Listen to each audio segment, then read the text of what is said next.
నమస్కారం ETV news కి స్వాగతం. ముందుగా ముఖ్యాంశాలు. పల్లెల్ని కాలుష్య కాసారంగా మార్చేసిన పోలేపల్లి సెజ్. రోగాలతో సమీప గ్రామాల ప్రజల ఇబ్బంది. రోజువారీ అవసరాలకు పనికిరాని భూగర్భ జలాలు. మరో 15 పేర్లు వెల్లడించిన డ్రగ్స్ ముఠా నాయకుడు కెల్విన్. జాబితాలో సినీ ప్రముఖులు, నేతల పిల్లలు. సిట్ కస్టడీలో నేడు కొనసాగనున్న విచారణ. బహుళ ప్రయోజనకారిగా కైజాలా యాప్. రెవెన్యూ సేవలు అందించేందుకు సిద్దమైన ఏపీ సర్కార్. దరఖాస్తుల కోసం త్వరలో ప్రత్యేక లింక్ ఏర్పాటు. రాష్ట్రపతి ఎన్నికలకు తెలుగు రాష్ట్రాల్లో సర్వం సిద్దం. శాసనసభ ప్రాంగణాల్లో పోలింగ్ ఏర్పాట్లు. రాయపాటి మినహా ఢిల్లీలోనే ఓటేయనున్న ఎంపీలు.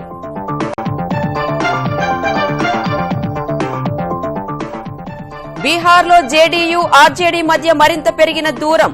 మంత్రివర్గ సహచరుడి పక్కన కూర్చునేందుకు ఇష్టపడని నితీష్. రాజీ కుదిర్చే యత్నాల్లో కాంగ్రెస్.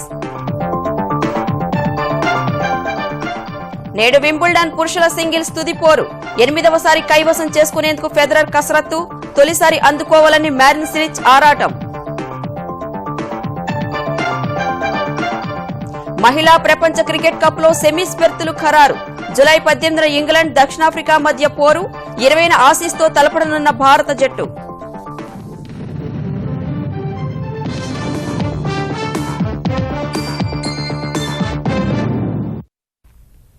పారిశ్రామికీకరణ ఫలాలు అన్ని వర్గాలకు వెలుగులను పంచుతుంటే ఆ ప్రజలకు మాత్రం చీకట్లను మిగుల్చుతోంది.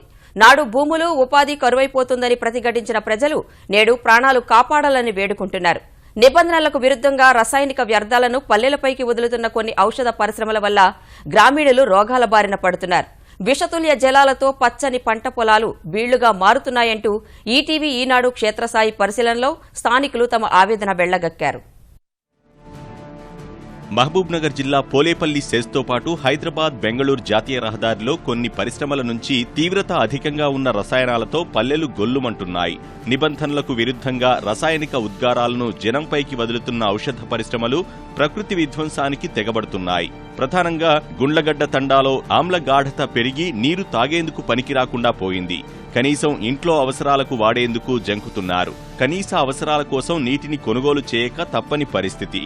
కూలీ చేసి జీవించే కుటుంబాలు గొంతు తడిపేందుకు రోజుకు 60 రూపాయలు ఖర్చు చేస్తున్నారు. కీళ్ల నొప్పులు, మూత్రపిండాల్లో రాళ్లు, శ్వాసకోశ వ్యాధులు, జుట్టు రాలిపోవడం, పళ్లూడటం వంటి జబ్బులతో అల్లాడిపోతున్నారు.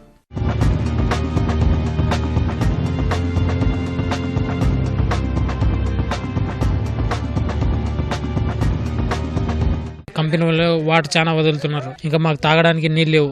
రోజు ఒక బిందె పోలేపల్లికి వెళ్ళి ఫిల్టర్ వాటర్ కొనుక్కోవాల్సి వస్తుంది. ఇంటికలు ఊసిపోతున్నాయి, గూకడ పెడుతుంది. మొత్తం ప్రత్యేక సమస్యలు వస్తున్నాయి, జ్వరాలు వస్తున్నాయి. దీనివల్ల మా అమ్మని కూడా నేను పోగొట్టుకున్నాను. ఈ రోగాలు అట్లా వస్తున్నాయి, మంచిది కాదు. తండాక ఇంత రోగాలు అయితే మాకు ఎరకలేకపోయాయి. ఈ భూమి పోయినాయంటే లేని రేగాలు, చిత్తం రేగాలు వస్తున్నాయి. నాకు సడన్ గా కడుపులో కిడ్నీ ముద్రపిండాలలో రాళ్ళు వచ్చింది. నొప్పి భరించలేకపోతున్నా. నొప్పి సగం వాటర్ వల్ల, ఇంకేమో కాలుష్యం వల్ల మా ఇంటి అవతలనే విపరీతమైన నీళ్లు కలుషితం ఉంది. దాంట్లో చూస్తే అప్పటి నుంచి ఫిల్టర్ నీళ్లు కొనుక్కొచ్చి ఇంట్లో అవే నీళ్లు వాడుతున్నాం. ఇప్పుడు అవే బోర్ నీళ్ళు పట్టుకున్నా ఆ బోర్ల దాంట్లో నుంచి చిన్న చిన్న పురుగులు వస్తున్నాయి సార్. భూగర్భ జలం కలుషితం కావడం వల్ల బోర్లలో నీటి నుంచి నురుగులు, నూనె తెట్టెలు వస్తున్నాయని రైతులు చెబుతున్నారు. వరి సాగు చేసిన నారు దశలోనే మాడిపోతోందని, మొక్కజొన్న కంకి సరిగా రావడం లేదని, పోలేపల్లి పరిసరాల్లో భూమి పూర్తిగా చెడుగా తయారైందని వాపోతున్నారు. గతంలో ఎకరాకు 40 బస్తాల వరి ధాన్యం దిగుబడి వచ్చేదని, ప్రస్తుతం అది సగానికి పడిపోయిందని ఆందోళన వ్యక్తం చేస్తున్నారు. ఏదైనా చేస్తే పంట పండియాలంటే పంటలు పంటలేవు. ఉన్న ఒడ్లు వేస్తున్నాం, ఆ ఒడ్లు సేను చచ్చిపోతుంది, బతుకుతలేదు. అప్పుడు ఎకరకు జొన్న వేసినా, పత్తి వేసినా 10 గంటలు 5 గంటలు 6 మినిమం 5 నుంచి ఎక్కువ వండుతుండే. ఇప్పుడు అట్లా ఏం లేదు. ఎకరకు 2 గంటల 3 గంటల అంతే. పక్కనే ఉన్న చేనులు వరి చేను వేస్తే మొత్తం చేనే కాలిపోయింది ఆ వాటర్ రావడంతో. గుండగడ్డ తండాలో ప్రజలే ప్రైవేట్ ట్యాంకర్లను ఏర్పాటు చేసుకుని నీటిని తెచ్చుకుంటున్న దయనీయ పరిస్థితి. పోలేపల్లి సెజ్కి సమీపంగా ఉండటం ఆ ఊరివాసులకు శాపంగా మారింది. రోజురోజుకి పల్లె కుచించుకుపోతోంది. 210 మంది నివాసితులున్న గ్రామంలో 80% మంది ఏదో ఒక రకమైన వ్యాధితో బాధపడుతున్నారు. గత్యంతరం లేక సమీప గ్రామాల పాఠశాల విద్యార్థులు ఇంటి నుంచి సీసాల్లో శుద్ధ జలాలు తెచ్చుకుంటున్నారు. గరళంగా మారిన భూగర్భ జలాలతోనే మధ్యాహ్న భోజనం వండి విద్యార్థులకు పెడుతున్నారు. వాటర్ ఫెసిలిటీ లేదు, తాగడానికి పనికిరావు, కానీ ఈ బట్టలు ఉతుకోవడానికి దేనికి కూడా మంచిగా లేవన్నమాట. పిల్లలకు వీటితోనే వండి ఇక్కడ పెట్టాల్సి వస్తుంది. వాళ్ళు ఇంటి దగ్గర వండుకొని వస్తారు, ఇక్కడ వడ్డించడం జరుగుతుంది. తాగడానికి మాత్రం మంచి వాటర్ ఫెసిలిటీ లేదు. ఇక్కడ ఉన్న ట్యాంక్ వాటర్ వస్తాయి, కానీ ఇక్కడ అసలు తాగడానికైతే పనికిరావు అవి. ఔషధ ఉత్పత్తి తర్వాత విడుదలయ్యే వ్యర్థాలను నిల్వ చేసేందుకు కంపెనీల్లో ప్రత్యేక సదుపాయాలు ఏర్పాటు చేయాల్సి ఉన్నా నిబంధనలకు నీళ్లొదిలి ఇష్టారాజ్యంగా భూగర్భంలోకి వదిలేస్తున్నాయి. పరిశ్రమలు ఎంత ఉత్పత్తి చేస్తున్నాయి, వాటికి అనుగుణంగా ఎంత ఉద్గారాలు విడుదలవుతున్నాయన్నది దస్త్రాల పరంగా పరిశీలించి చర్యలు తీసుకోవాల్సి ఉన్నా ఎవరికీ పట్టడం లేదు. కాలుష్య నియంత్రణ అధికారులు మొక్కుబడి తనిఖీలతోనే సరిపెడుతున్నారనే విమర్శలున్నాయి. పొల్యూషన్ నుంచి వాటర్ మొత్తం బయటికి ఇస్తున్నారు, దాని గురించి మీరు పట్టించుకోగలరని చెప్పేసి ఇచ్చాము. చాలాసార్లు వాళ్ళకు కాల్ చేసి అడిగినాము, ఆఫీస్ దగ్గరకు పోతాం, మేము వస్తున్నాము, చెప్తాము, కలుస్తాము అని చెప్పారు, కానీ మా దగ్గరికి రాలేదు. పొల్యూషన్ కంట్రోల్ బోర్డు వాళ్ళు యాక్షన్ తీసుకుంటామన్నారు, కానీ ఒకసారి కూడా యాక్షన్ తీసుకోలే వాళ్ళు. ఇప్పటికైనా యంత్రాంగం దృష్టి సారించి నిబంధనలు పాటించని కర్మాగారాలపై కొరడా జులిపించాలని స్థానికులు కోరుతున్నారు. హైదరాబాద్లో వెలుగు చూసిన మాదక ద్రవ్యాల కేసులో మరింత మంది ప్రముఖుల పేర్లు బయటకు వచ్చాయి. కేసులో కీలక నిందితుడైన కెల్విన్ తన దగ్గర డ్రగ్స్ కొంటున్న మరో 15 మంది సినీ ప్రముఖుల పేర్లు వెల్లడించాడు. వారిలో ఒక పెద్ద నిర్మాత, రాజకీయ నాయకుల పిల్లలు ఉన్నట్లు తెలుస్తోంది. విచారణలో కెల్విన్ చెప్పిన వివరాలతో నిర్ఘాంతపోయిన అధికారులు నిర్ధారించుకునే పని మొదలుపెట్టారు. మాదక ద్రవ్యాల సరఫరా కేసులో పట్టుబడిన కెల్విన్, అబ్దుల్ వాహెద్, అబ్దుల్ ఖుద్దూస్లను న్యాయస్థానం అనుమతితో కస్టడీలోకి తీసుకున్న సిట్ అధికారులు వారి ముఠా గుట్టును విప్పుతున్నారు. ఈ నెల 2న కెల్విన్ను అరెస్టు చేసిన తర్వాత 12 మంది సినీ ప్రముఖులకు నోటీసులివ్వగా తాజా విచారణలో అతను కొత్తగా మరో 15 మంది పేర్లు వెల్లడించాడు. వారిలో ఒక ప్రముఖ నిర్మాత ఉన్నారు. చిన్న నటుడిగా సినీ ప్రస్థానం మొదలుపెట్టి ఒకేసారి పెద్ద పెద్ద సినిమాలు తీసిన ఆ నిర్మాత గతంలో ఒక దర్శకుడికి ఖరీదైన బహుమతి ఇచ్చి వార్తల్లోకెక్కాడు. ఆ దర్శకుడు సైతం ఈ మత్తు ఉచ్చులో చిక్కుకున్నాడని కెల్విన్ చెప్పినట్లు సమాచారం. 3-4 చిన్న నటులు, కొందరు రాజకీయ నాయకుల పిల్లలు డ్రగ్స్ తీసుకుంటున్న వారిలో ఉన్నట్లు తెలుస్తోంది. వారి పేర్లను అధికారులు గోప్యంగా ఉంచుతున్నారు. కెల్విన్ చెప్పిన పేర్లకు సంబంధించి ఆధారాలు సేకరించే పనిని అధికారులు మొదలుపెట్టారు.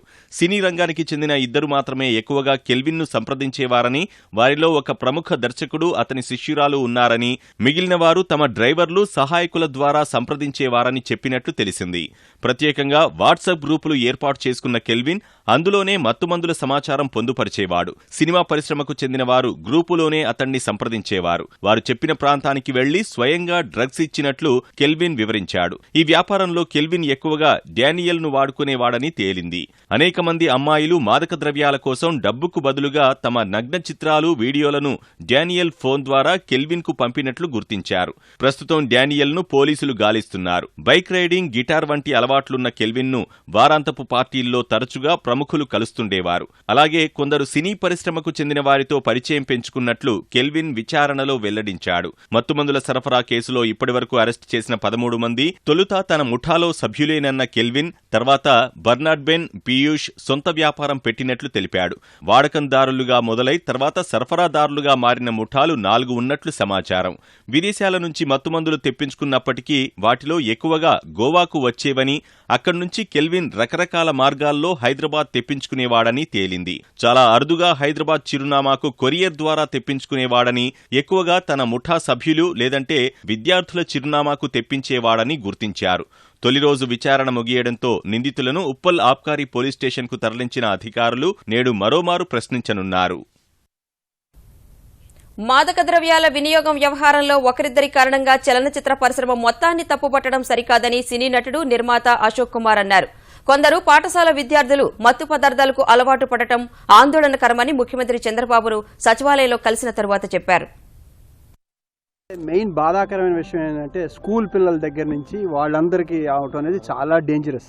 సినిమా వాళ్ళు ఉండొచ్చు, ఎంతమందిలో ఒక 12 మందో 14 మంది ఉన్నారంటే పర్సంటేజ్ అంతా 0.1%. దాన్ని ఫోకస్ చేసి మిగతా ఇష్యూని అంతా పక్కన డైవర్ట్ చేశారు. అంటే దీని వెనకాల ఏదైనా కొంతమంది దీన్ని డైవర్ట్ చేయడం కోసం మార్చారేమో, కానీ ఇది ఎవరు చేసినా ఇది తప్పే. ఈ విషయంలో మాత్రం ఎవరైనా ఖండించాలి. మనకు తెలిసిన వాళ్ళు ఎవరైనా ఈ దీంట్లో ఉంటే దాన్ని ఎలా క్లబ్ చేయాలనేది చూడాలి.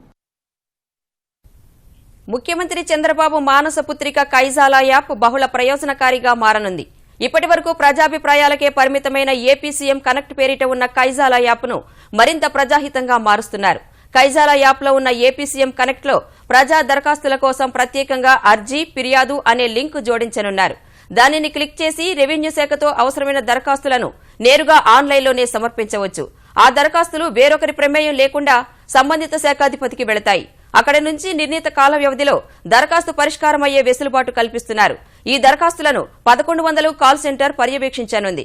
దరఖాస్తు పరిష్కారం అయ్యే వరకు 1100 కాల్ సెంటర్ సిబ్బంది నిరంతరం ఫోన్ చేసి పర్యవేక్షిస్తూ ప్రజలకు లబ్ది చేకూరేలా వ్యవహరించనున్నారు. ఆంధ్రప్రదేశ్లో పలువురు ఐఏఎస్లను బదిలీ చేస్తూ ముఖ్యమంత్రి చంద్రబాబు నిర్ణయం తీసుకున్నారు. విపత్తు నిర్వహణ, రెవెన్యూ శాఖ ప్రత్యేక ప్రధాన కార్యదర్శిగా మన్మోహన్ సింగ్ ను నియమించారు.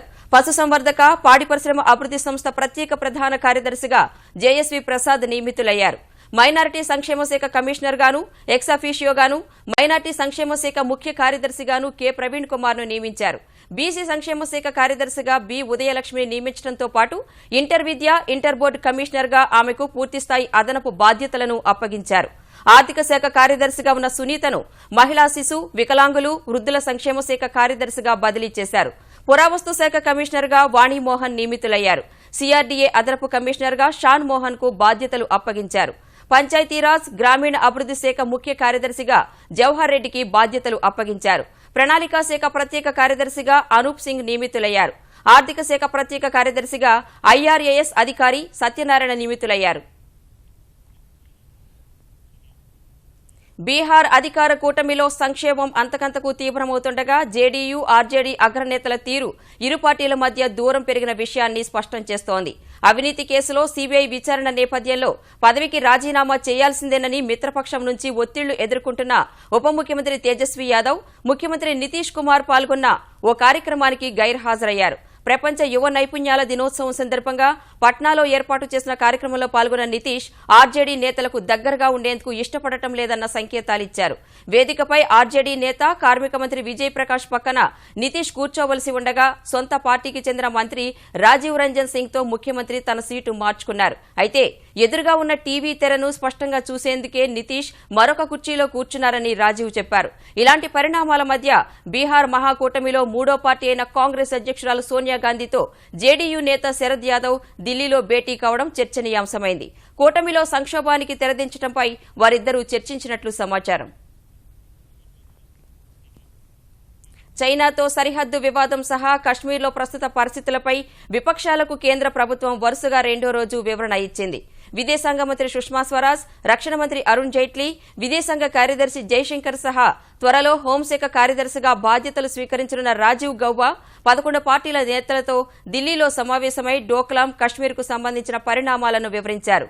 అమర్నాథ్ యాత్రికుల భద్రతకు తీసుకున్న చర్యల్ని నివేదించారు. కేంద్రం వివరణపై స్పందించిన విపక్ష నేతలు చైనాతో ఉద్రిక్తతల తగ్గింపునకు కృషి చేయాలని సూచించారు. డోక్లాం, కశ్మీర్ అంశాలపై శుక్రవారం 14 పార్టీల నేతలకు కేంద్ర మంత్రులు వివరణ ఇచ్చారు. ఆ భేటీకి హాజరు కాని పార్టీల నేతల కోసం మరోమారు సమావేశం ఏర్పాటు చేసినట్లు ప్రభుత్వ వర్గాలు చెప్పాయి. కొత్తగా అమల్లోకి వచ్చిన వస్తు సేవల పన్ను విధానానికి సంబంధించి వ్యాపార వర్గాలకు అవసరమైన సేవలు అందించే వృత్తి నిపుణుల్ని అందుబాటులోకి తెచ్చేలా కేంద్ర ప్రభుత్వం చర్యలకు ఉపక్రమించింది. జీఎస్టీ సంబంధిత సేవలపై రానున్న 6 నెలల్లో 2 లక్షల మంది యువతకు శిక్షణ ఇచ్చేందుకు సిద్దమైంది.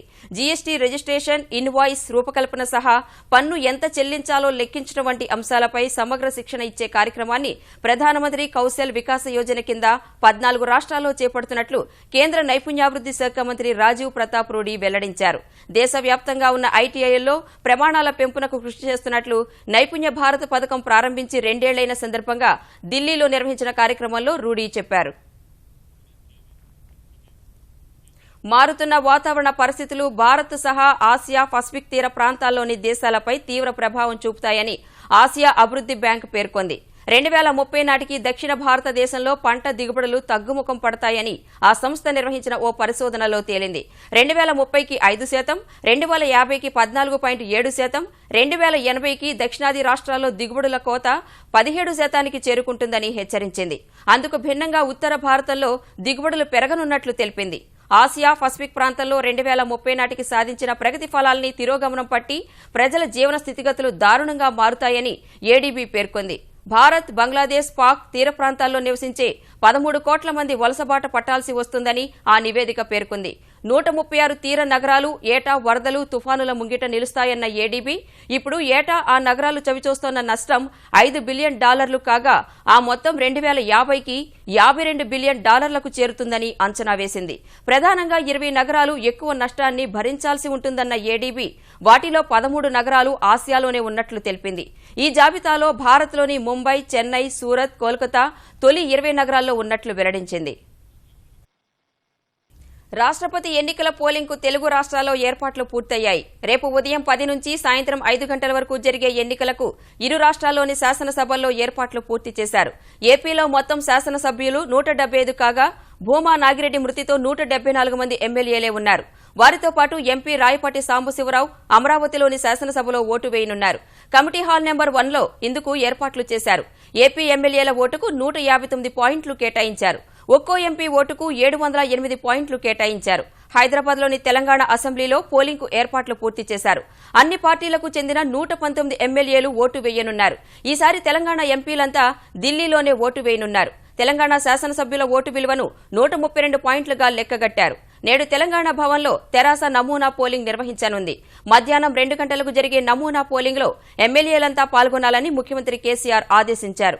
తెలుగుదేశం, వైకాపా, తెరాస ఎన్డీఏ అభ్యర్థి కోవింద్కు మద్దతు పలకగా కాంగ్రెస్తో పాటు మజ్లిస్ కూడా విపక్ష అభ్యర్థికి ఓటు వేసే అవకాశం ఉందని సమాచారం. యునెస్కో వంటి సంస్థల సాయంతో ఈ గేమింగ్ విధానాల ద్వారా చిన్నారులకు సులభంగా విద్యను బోధించేలా వినూత్న పద్ధతులను ప్రవేశపెట్టాలని ముఖ్యమంత్రి చంద్రబాబు అభిప్రాయపడ్డారు. సచివాలయంలో తనను కలిసిన యునెస్కో ఎంజీఐఈపీ ప్రతినిధులతో చంద్రబాబు ఈ వ్యాఖ్యలు చేశారు. ఈ ఏడాది డిసెంబర్ 16 నుంచి 18 వరకు విశాఖలో నిర్వహించే ట్రాన్స్ఫార్మింగ్ ఎడ్యుకేషన్ ఫర్ హ్యుమానిటీ సదస్సు గురించి యునెస్కో ఎంజీఐఈపీ ప్రతినిధులు ముఖ్యమంత్రికి వివరించారు. సుస్థిర అభివృద్ది లక్ష్యం సాధనకు విద్యా సాంకేతికత, డిజిటల్ పద్ధతులపై ఈ సదస్సు జరగనుందని తెలిపారు. దేశ విదేశీ మంత్రులు, నిపుణులు, పారిశ్రామికవేత్తలు పాల్గొనే ఈ సదస్సుకు మైక్రోసాఫ్ట్ సీఈఓ సత్య నాదెళ్ల కూడా హాజరై ప్రసంగిస్తారని చెప్పారు. మరోవైపు ఈ ఏడాది డిసెంబర్ 27 నుంచి 30 వరకు ఆచార్య నాగార్జున విశ్వవిద్యాలయంలో జరగనున్న ఇండియన్ ఎకనామిక్ అసోసియేషన్ శతాబ్దీ ఉత్సవాలకు భారీ ఏర్పాట్లు చేయాలని సీఎం ఆదేశించారు. సింగరేణి కాలరీస్ లిమిటెడ్ వరుసగా 2వ ఏడాది కేంద్రం ప్రకటించే కాస్ట్ ఎక్సలెన్స్ అవార్డుకు ఎంపికైంది. ఆర్థిక వ్యవహారాల్లో సమర్థంగా వ్యవహరించిన ప్రభుత్వ రంగ సంస్థలకు, ప్రైవేటు కంపెనీలకు విభాగాల వారీ ఇచ్చే ఈ పురస్కారానికి సింగరేణి కాలరీస్ వరుసగా 2వ ఏడాది కూడా ఎంపికైంది. 2015లో భూగర్భ గనుల విభాగంలో ప్రభుత్వ రంగ సంస్థలతో పోటీపడి ఈ అవార్డును సొంతం చేసుకున్న సింగరేణి ఈసారి మరోసారి పురస్కారాన్ని దక్కించుకుంది. రెండోసారి అవార్డు సాధించడంపై సంస్థ సీఎండీ శ్రీధర్ ఆనందం వ్యక్తం చేశారు. కార్మికులు, ఉద్యోగుల కృషే ఇందుకు కారణమని ఆయన కొనియాడారు.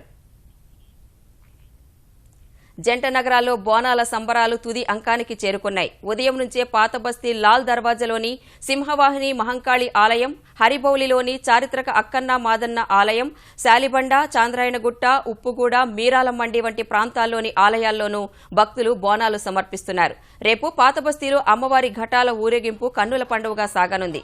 అక్కన్న మాదన్న ఆలయంలో అమ్మవారిని అంబారీపై ఊరేగిస్తారు. అనంతరం ఉమ్మడి దేవాలయాల ఆధ్వర్యంలో అట్టహాసంగా ఊరేగింపు ప్రారంభం కానుంది. లాల్ దర్వాజా, నాగుల్చింత, శాలిబండ, చార్మినార్, మదీనా మీదుగా ఢిల్లీ దర్వాజా ప్రాంతంలోని మూసీ తీరం వరకు ప్రదర్శన సాగనుంది.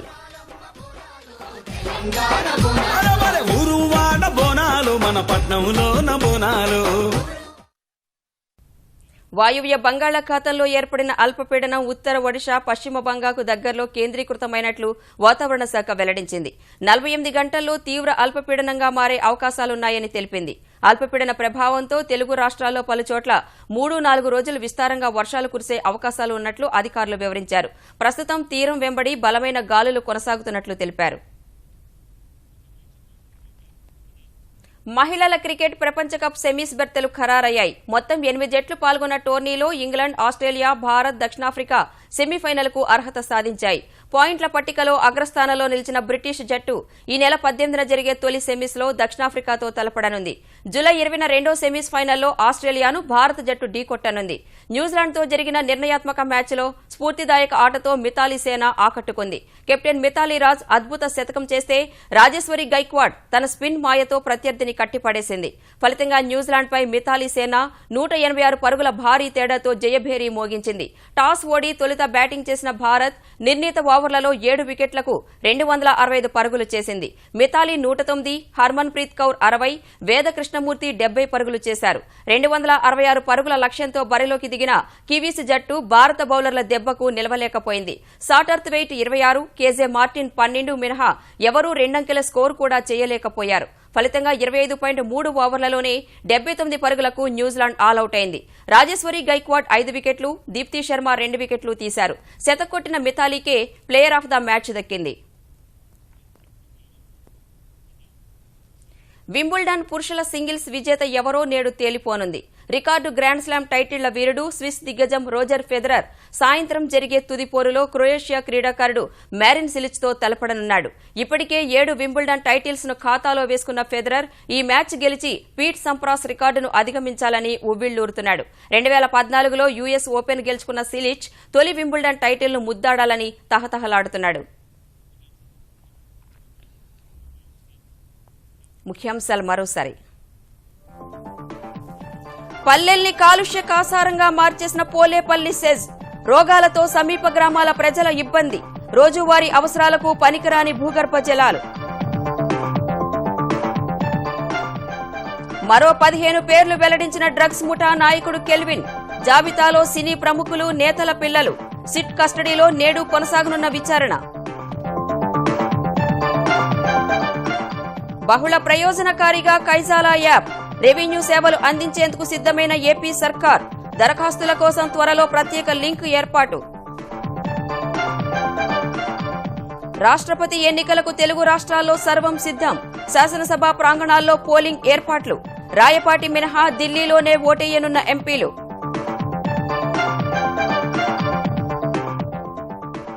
బీహార్లో జేడీయూ, ఆర్జేడీ మధ్య మరింత పెరిగిన దూరం.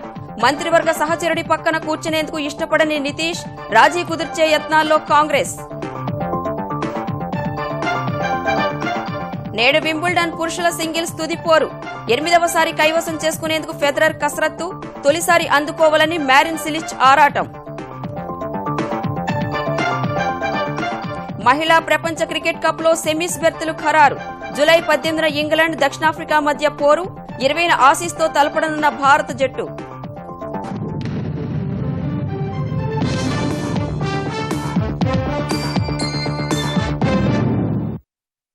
ఈటీవీ న్యూస్ సమాప్తం. నమస్కారం.